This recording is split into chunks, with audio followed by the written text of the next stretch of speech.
Alright, so for this deck right here, first off, I had to learn how to play Gem Knights because, surprisingly, I've never actually played them before. I don't really go against them all too often either.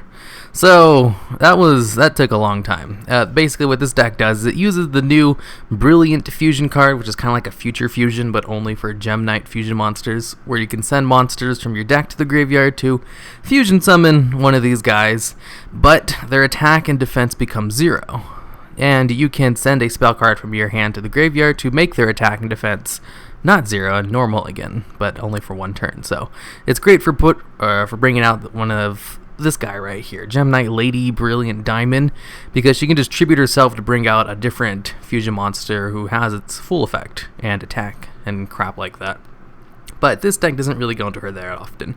This deck uses Brilliant Fusion to mill out Thunderclap Skywolf. I just use him as a Thunder type monster and then one of the other Gem Knight monsters to bring out this guy right here, Gem Knight Prismaru.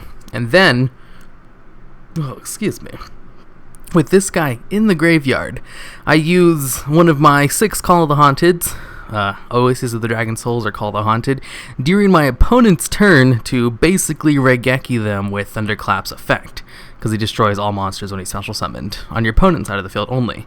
And he's a level 7 monster, so I usually use this during their battle phase or something. That monster goes away, and then I'll still have Prismaru out on the field, even though he only has 0 attack and defense, thanks to Brilliant Fusion's effect. And on my next turn, I can go into a rank 7. That's the theory behind the deck. It's basically using Brilliant Fusion on a card that's not Brilliant Diamond, and I use Thunderclap Skywolf to nuke their field, and then go into a rank 7 on my next turn.